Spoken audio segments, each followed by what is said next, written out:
Guys, I've got my 2-pound weights again. Remember, you don't need any weights, or you can grab a soup can or two or some water bottles, or you can just use your body weight. It's up to you. But we are gonna activate our core today. Let's get going. All right, I got my weights. I'm gonna lay down. The first thing we're gonna do, legs straight up to the sky, and you're just gonna reach and down. Reach and down. So we're doing 30-second increments today. And we're gonna kind of change, but kind of keep them a little bit similar as we go. So I hope you're joining me. The idea is to have straight legs if you can, and you're just reaching to the sky. If straight legs are hard, you can put your legs down and just raise up and down like this, okay? Up and down, up and down. Good job, keep it up. Finish up for 5 more seconds here. Good job. Up, up. All right, so now what you're gonna do is you're gonna one leg down and one leg up. Down and up. I'm keeping my hands up above me. You can lay your head down if you want to. You can keep your neck up. You can put your hands down to the side if this is easier, if it gives you more balance, that's fine. Okay, but we're just raising and lowering our legs as best as we can. All right, we got this. I'm gonna put my hands back up to finish it up. 3, 2, 1, stay here, and we're just gonna do a crunch. So I've got the weights in my hand, which just makes the resistance a little bit harder. Obviously, if you wanna drop your weights, you just keep your hands right next to your ears. I'm not pulling up, I'm not doing that, okay? I want the movement to be coming out of my core. That is the main focus here, all right? If you have your weights though, feel free to add that extra resistance. Makes it a little bit more challenging, but it's all good. Good job, and time. So now what we're doing is we're twisting up and down. So similar movement, just adding in a little twist. Again, drop the weights if it is too challenging and you feel like you are sacrificing your form. I do not want you to sacrifice that form just for the sake of adding some small little weights in there, okay? Up and down, back and forth. Also, if you're using soup cans instead of weights, it might be a little bit harder. You might hear the soup jiggling in there. Last one. Now go on and sit up. Russian twist. Russian twist means you're sitting here and you're just, if you have the weights, you're just going side to side as you twist. Okay, several different levels of Russian twists. This is kind of the beginner level, with or without the weight.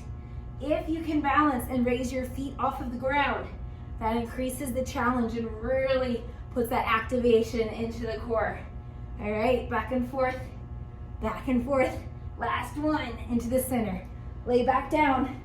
Weights here if you have them, and we're just going up and down, up and down. So the weights just add a little bit more resistance as you go up and down. And when I go up, I'm really squeezing my booty. You can see my toes are off of the ground, so I'm pushing up out of my heels. Okay, so really up and down. So you might feel this in your core. You might feel it in your back, you might feel it in your glutes. It's all connected. Surprise, surprise. Good job. Last one here. Good. All right, we are going to, this one's hard. Start here and go out into like an X and then pull up if you can. If that's too hard, you're just out and you're pulling in. Okay, we're out and in. The weights, sorry about that, I dropped them too early. And in, so you're out and in. So you're making a big X, and then if you can come up, make a big X, and then come up, make a big X, and then come up. Give me one more. X, and then up. Come over, we're twisting onto our plank. Right here, holding plank, and we're gonna drop our hip back to center. Drop our hip back to center. If that's too challenging, you can just hold the plank position, all right? So we're dropping down, back. I love this. I feel like it gets every single part of my core. Drop it and back, one more each side, and back, down, hold here, and just kind of bop your knees on the ground, nice and easy right here. Just kind of bop them. My shirt's coming up, I need to pull it down. Just kind of bop, bop, barely touch it. Good job, 15 more seconds here. Come on, we got this. Make sure you're staying as flat as you can. If you need a little reprieve, you can certainly do the same type of motion up here in your hands. 5 more seconds. I'm gonna come back down here. Good job. And time. Now just hold. We're finishing this whole thing. We've been moving, moving, moving. We're finishing this whole thing, just really centralizing and focus on nice, steady movement right here. Just hold it, hold it. Make sure you're flat as can be. Take some breaths, don't forget to breathe. Good job, we've got 10 more seconds. You can hold it, I know you can do it. Let's go, come on. Dig in, 4, 3, 2, and 1. Let yourself relax. Way to activate your core, way to activate your life. Go see what else you can activate today. Have a good one, see you again tomorrow.